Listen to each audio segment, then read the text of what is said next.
Good morning students. I am Dr. Preeti Gupta from Department of Zoology, Government College, Kotputli. Today we are going to study about ecological pyramids.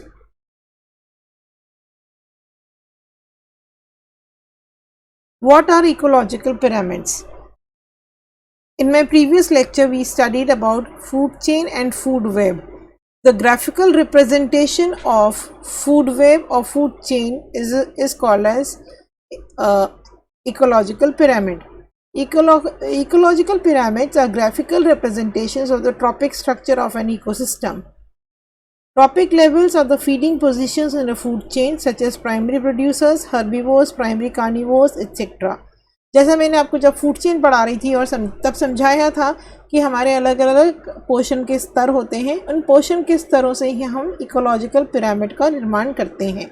इसको हम पहले lecture में भी देख चुके हैं कि पहले पायदान पे प्रोड्यूसर्स आते हैं यानी प्लांट्स जो कि अपना भोजन बनाते हैं, उस पर आते हैं हर्बीवोर्स या शाकाहारी, फिर प्राइमरी कार्निवोर्स जो शाकाहारी जीवों का भक्षण करते हैं, और सेकेंडरी कार्निवोर्स जो कि छोटे एनिमल्स का भक्षण करते हैं।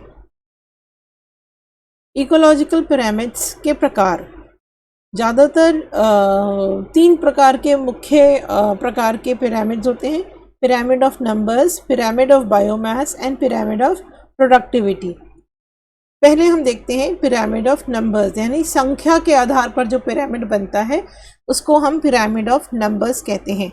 This is the graphic representation of number of individuals per unit area of various trophic levels.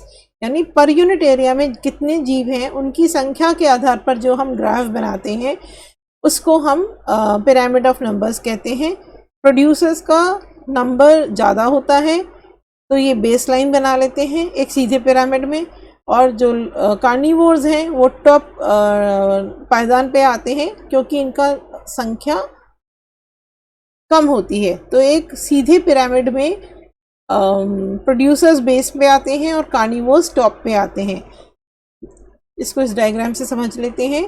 Plants की संख्या ज़्यादा होती है, इस पर प्रोड्यूसर्स होते हैं। माइस, 1-2 माइस को स्नेक खाता है और स्नेक को एक सिंगल हॉक खाता है, तो ये संख्या कम होती जा रही है। तो ये एक सीधा ट्राइंगल हमें मिलता है, इसे हम पिरामिड ऑफ नंबर्स कहते हैं।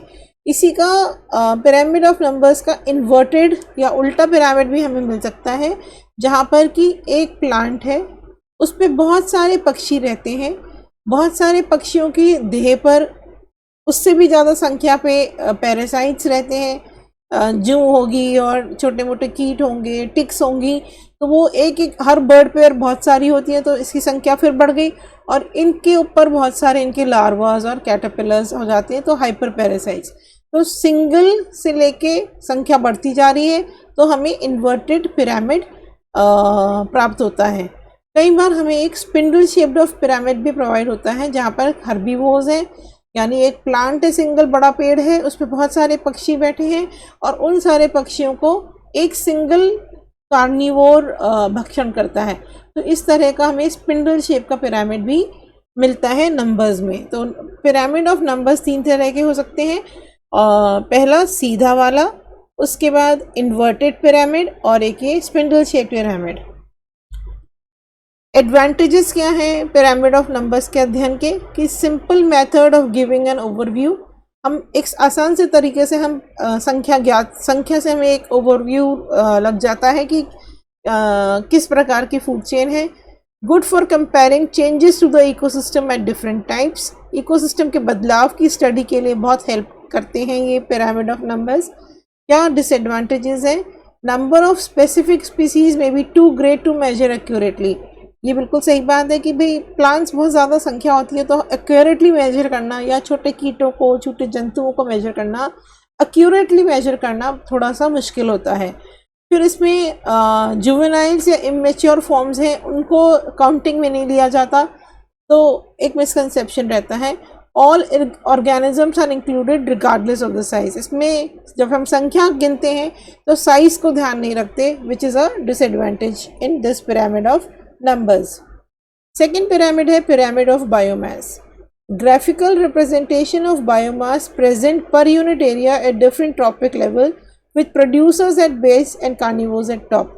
इसमें बायोमास, उसका टोटल बॉडी वेट कितना है, बायोटिक वेट कितना है, हर लेवल पे उसके आधार पर हम एक पिरामिड का निर्माण करते हैं. Same age pyramid of numbers, यहाँ पे भी प्रोड्यूसर्स बेस पे आते हैं और कार्निवोर्स टॉप पे आते हैं. इसको हम ऐसे कैलकुलेट करते हैं, mass of each individual into number of individual eight trophic levels. एक इंडिविजुअल का कितना मास है उसको उतने ही इंडिविजुअल्स के वेट नंबर से मल्टीप्लाई कर देते हैं तो हमें बायोमास मिलता है. ये भी दो तरह का मिलता है, एक तो अपराइट या सीधा ट्रायंगल और एक इन्वर्टेड ट्रायंगल. अपराइट में आप देखिए प्रोड्यूसर्स हैं, खूब सारे प्लांट्स हैं, उनका बायोमास है 1000 kgs. उस पर हिरन और रैबिट ने फीड किया, हर्बीवोर्स ने, उनका वेट अप्रॉक्सीमेटली हम लेते हैं 100 kg. उन दोनों पर एक जेकॉल ने फीड किया, प्राइमरी कार्निवोर्स, इसका वेट था 10 kg या 12 kg. और उसके ऊपर एक लायन ने फीड किया जिसका वेट था, बायोमास था, मतलब नॉट वेट, बायोमास 1 kg. तो हमें इस तरह से producers, herbivores, primary carnivores, top carnivores में ये डिक्रीजिंग अमाउंट ऑफ बायोमास में एक सीधा पिरामिड मिलता है. इन्वर्टेड पिरामिड में आप उल्टा देख लीजिए कि बहुत सारे छोटे डायटम्स और प्लैंक्टॉन्स हैं जिनका वजन कम है, 4 ग्राम ही है, उन पे जिनका वजन नहीं, बायोमास इज 4 ग्राम्स. और उस पर छोटी फिशेस करती हैं जिनका बायोमास 8 ग्राम्स है, और उस पर बड़ी फिशेस फीड करती हैं, उनका 12 ग्राम है. तो ये उल्टा हमको इन्वर्टेड पिरामिड इकोसिस्टम में मिलता है. तो दोनों तरह के पिरामिड्स बायोमास में भी मिलते हैं as well as in pyramid of numbers में. एडवांटेजेस है कि पिरामिड ऑफ नंबर्स में जो प्रॉब्लम्स हमने फेस की थी इसको ये ओवरकम कर दिया, साइज वाइज को हमने देख लिया. डिसएडवांटेजेस क्या है, only uses samples for population, so difficult to measure biomass exactly. Time of year influences the result. Organism of same size do not necessarily have the same energy content. Same size के animals का same biomass हो ऐसा होता नहीं है. तो this is the disadvantage. Pyramid of productivity. Pyramid of productivity is a graphical representation of flow of energy through each tropic level of a food chain over a fixed time period. हर पायदान पर flow of energy कितनी होती है एक fix time period पे, उसको हम pyramid of productivity कहते हैं. The input of solar energy may be indicated by adding an extra to the base. इसको एक एग्जांपल से ले लेते हैं कि से 1 लाख जूल्स ऑफ सनलाइट है, उसको यूटिलाइज करके प्लांट्स ने अपना भोजन का निर्माण किया, तो कितनी एनर्जी ट्रांसफ़र हुई, 10,000 जूल्स ऑफ एनर्जी ट्रांसफ़र हुई. उसको फिर प्राइमरी कंज्यूमर्स में 1000 जूल्स ऑफ एनर्जी ट्रांसफ़र हुई, फॉर एग्जांपल बटरफ्लाइज में. फिर सेकेंडरी कंज्यूमर्स में 100 जूल्स ऑफ एनर्जी ट्रांसफ़र हुई और टर्शरी कंज्यूमर्स में 10 जूल्स ऑफ एनर्जी transfer हुई. So there is loss of energy as well as decrease in the energy or decrease in the transfer of energy from producers or from sun to the tertiary consumers. So this is the pyramid of productivity. इसमें हमें inverted नहीं मिलता. We don't get an inverted pyramid for productivity. हमें upright ही मिलता है. Advantages जैसा मैंने भी आपको बताया, no inverted pyramids are obtained. Show actual energy transfer, can be compared different ecosystems based on relative energy transfer. तो इसके बेसिस पे हम देख सकते हैं कि कैसे सन से लेके हाईएस्ट लेवल तक एनर्जी का ट्रांसफ़र होता है और किस प्रकार से एनर्जी लॉस भी हम स्टडी कर पाते हैं, फ्लो ऑफ एनर्जी अच्छे से समझ पाते हैं.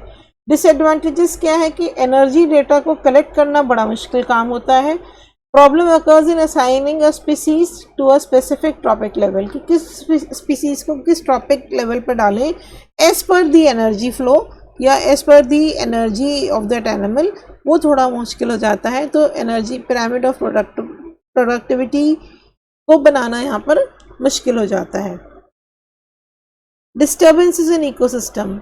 अब जितनी भी हमने अभी पढ़े हैं food chain, food web, pyramids, वो इकोसिस्टम के डिस्टर्बेंसेस से भी अफेक्ट होते हैं. पहला है bioaccumulation, when plants animals take up chemical from the environment and do not excrete it, the chemical builds up in the organism over time to a potentially lethal level. जब plants कोई chemical environment से ले लेते हैं और अपनी body में उसको संचित करना शुरू कर देते हैं, उसका उत्सर्जन नहीं करते हैं, उसे हम बायो एक्यूमुलेशन कहते हैं और आगे जाकर वो उसकी मृत्यु का कारण बनता है। Biomagnification refers to the sequence of processes that results in higher concentration of chemical in organisms at higher levels of the food chain. The concentration of the chemical may not affect lower levels of the food chain, but the top level taken so much that it can cause disease or death. Bio accumulation के साथ biomagnification भी यही है कि जब वो chemicals को इकट्ठा कर लेते हैं अपनी बॉडी में, तो इतना ज़्यादा वो मैग्नीफाइड हो जाता है कि लोअर लेवल पे तो असर नहीं होता, पर टॉप लेवल के एनिमल्स पे वो डिजीज़ या डेथ कॉज कर सकता है। Extinction of species. Due to decrease in population of various species, the balance of various trophic levels is disturbed.